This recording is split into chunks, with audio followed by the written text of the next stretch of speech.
Bien, estamos con el doctor Francisco Tudela. Pancho, gracias por venir a Redes y Poder. Nada, encantado, es la segunda vez que vengo. Gracias. Pancho, hoy día el presidente del Consejo de Ministros ha señalado que aparentemente no hay ningún problema ya con el país hermano de Chile, que ha habido una interpretación o una explicación que ha dado el gobierno al embajador y que por lo tanto el tema de la aparente, digamos, malentendido o esta situación en la que podría haberse pensado que Bachelet, la presidenta, ya no venía al Perú para la reunión de la próxima semana, no se va a llevar a cabo. ¿Qué es lo que ha ocurrido en realidad aquí? ¿Tú tienes una interpretación política de esta situación? Bueno, sin entrar a especulaciones políticas, porque es decir cosas cuyo trasfondo uno no conoce, lo que ha dicho el presidente del Consejo de Ministros, Pedro Cateriano, es que se ha superado el impasse. O sea, impasse ha habido. De eso no cabe ninguna duda. Ese es el primer punto. Si no hubiera habido un impasse, no hay nada que superar. ¿Qué es lo que se ha superado? Un desliz. Un desliz más que del presidente, de los que revisan los textos que el presidente firma. La posición permanente, constante e invariable del Perú es no intervenir en los asuntos de otros estados. Así lo manda la Organización de Estados Americanos, así lo manda la Organización de Naciones Unidas. La independencia y la soberanía de otros estados es respetada. Si dos estados están negociando, eso es un asunto bilateral de ellos, con el cual ningún otro estado tiene nada que ver. La posición del Perú es una posición de respeto tradicional hacia las negociaciones, que no son cosa de hoy, entre Bolivia y Chile respecto a las expectativas de Bolivia para un acceso al Océano Pacífico, de respeto frente a esas negociaciones y de respeto frente a cualquier acuerdo bilateral que alcancen, siempre y cuando no nos perjudique a la luz del Tratado de 1929 entre Perú y Chile y lo que éste manda. Pero fuera de ese caveat, fuera de esa excepción, que además es discrecional, la posición del Perú es no firmar ningún comunicado ni hacer ninguna declaración pública sobre los asuntos de terceros estados. Pero eso que tú señalas es una posición que tiene que ver con la historia, con el derecho y con la posición institucional. Pero ¿cómo se interpreta entonces esta reunión del presidente con el presidente Evo Morales y esta firma de ese documento? ¿Que simplemente alguien se equivocó en redactar un texto? ¿Puede pensarse que así están las cosas? No, eso no puede ocurrir porque evidentemente son los funcionarios de Torre Tagle los que revisan el texto antes de que el presidente lo firme. Por lo tanto, ha habido un desliz. Se les ha escapado de las manos este asunto y por eso es que, como dice el presidente del Consejo de Ministros, ha habido un impasse. El impasse es que esa firma jamás ha debido ser estampada en ese documento porque era intervenir en los asuntos de terceros estados. El tema de las negociaciones entre Bolivia y Chile no son de incumbencia del Perú. Eso quiere decir que si el gobierno boliviano había mostrado su complacencia a la firma de este documento hace unos días, hoy día deberá mostrar su desagrado. Bueno, yo creo que habría que averiguar quién preparó el texto. Probablemente, creo yo, no lo preparamos nosotros. Y entonces, en ese sentido, pues es una especie de celada diplomática en la cual habríamos caído, ¿no? Pero eso es posible que la Cancillería, no sé si el presidente de la República entienda, digamos, la gravedad de firmar un documento que vincula en un tema como ese, sobre todo, al Perú, sin que lo revise alguien de su equipo, y así estamos en el país. Puede ocurrir esto, entiendo lo de la celada, pero ¿podemos ser celados en el Perú de esa manera? No debería ocurrir. Yo creo que todo político informado conoce perfectamente los dos conceptos de soberanía e independencia. Y así como nosotros queremos que se respete nuestra soberanía e independencia, pues las otras naciones quieren que nosotros los respetemos a ellos en su soberanía e independencia. La decisión de otros estados de negociar entre ellos es una decisión soberana de ellos. No afecta ni el territorio del Perú, ni la soberanía del Perú, ni la independencia del Perú. De tal manera que yo quiero insistir en que la posición tradicional del Perú, la posición constante y permanente del Perú, es la del derecho internacional. Todos los triunfos que el Perú ha tenido en temas de fronteras son, sin excepción, triunfos del derecho internacional obtenidos en la mesa de negociación.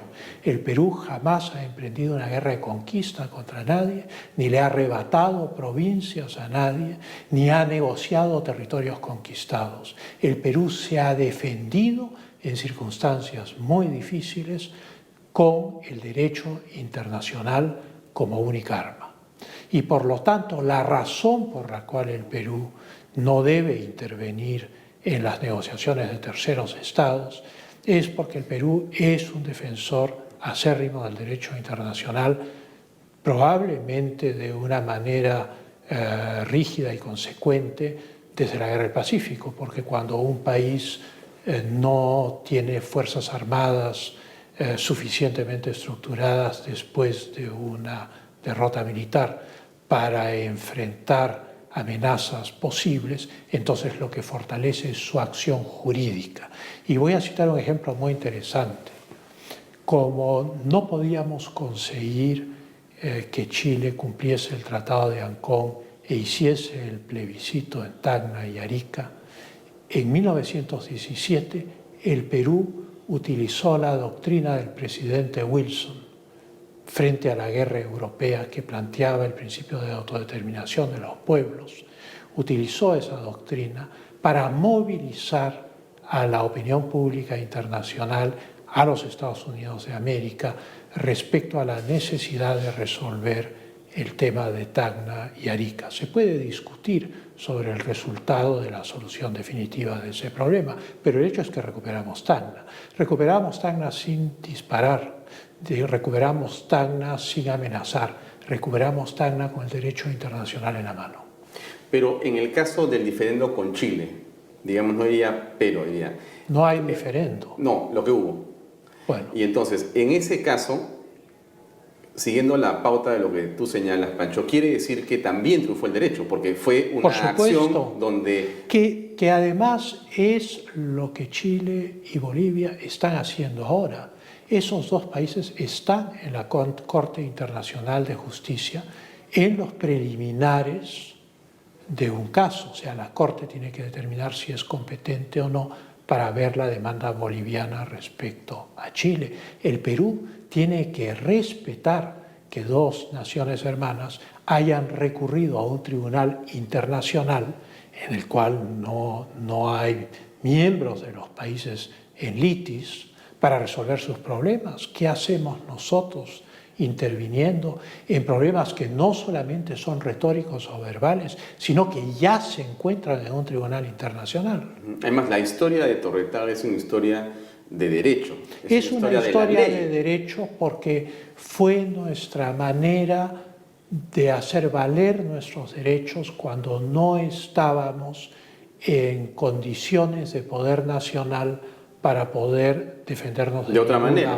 No había aquí una fuerza armada adecuada. Y entonces el derecho internacional se convirtió en un gran instrumento de política exterior después de la Guerra del Pacífico, y todos los tratados de límites con nuestros vecinos fueron celebrados sin conflictos. El Tratado de Petrópolis con el Brasil, el Tratado con Bolivia del año 9. En fin, el Perú a partir de entonces se convirtió en un defensor del derecho internacional público y basó toda su acción diplomática en el respeto de los tratados y las convenciones internacionales que después de la Segunda Guerra Mundial devienen en regionales e internacionales y son consagradas por la Carta de la Organización de Estados Americanos y la Carta de las Naciones Unidas. Ahora, ha subrayado que no hay ningún tipo de problema limítrofe de ninguna especie ya con Chile. Eso terminó, no hay diferendo más. Digamos, para nosotros no hay diferendo. El presidente Piñera planteó ahí un tema de un triángulo terrestre, pero ese triángulo terrestre no se ajusta a las actas de la Comisión Demarcadora peruano-chilena de 1930 que ejecutó el Tratado de Límites, el Tratado de Lima de 1929. ¿Podría ser una declaración más política la de Piñera? Sí, tener el pie en la puerta, tal vez para aprobar presupuestos militares, no lo sabemos, pero no es una posición jurídica o muy difícilmente defendible jurídicamente, porque el punto expresado por el presidente Piñera es que la línea de frontera empieza en el hito número 1, esto es tierra adentro, y todo el mundo sabe que los límites marítimos mueren en la playa. Cuando la Corte Internacional de Justicia, en el fallo del diferendo marítimo peruano-chileno, tanto en su versión en francés como en su versión en inglés, que son los dos idiomas oficiales de la Corte, dice, se refiere al paralelo en las 80 millas que van desde la costa hasta la milla 80, se refiere que ese paralelo es el paralelo que pasa a través del hito número 1, lo usa de referencia. En ningún momento dice que la frontera marítima, la Corte Internacional de Justicia, empiece en el hito número 1, ni dice que el paralelo comience en el hito número 1. Porque si yo asumo la tesis de que el paralelo es la frontera entre el Perú y Chile, entonces es todo el paralelo hasta la frontera con Bolivia, lo que significa que un tercio de la provincia de Arica regresa al Perú, cosa que naturalmente sabemos que es descabellado a estas alturas de la vida internacional y de las ideas que hay en el mundo, ¿no? Vamos a hacer una pausa comercial, Pancho, y regresamos, amigos, después de un minuto con esta entrevista aquí en Redes del Poder. Permiso.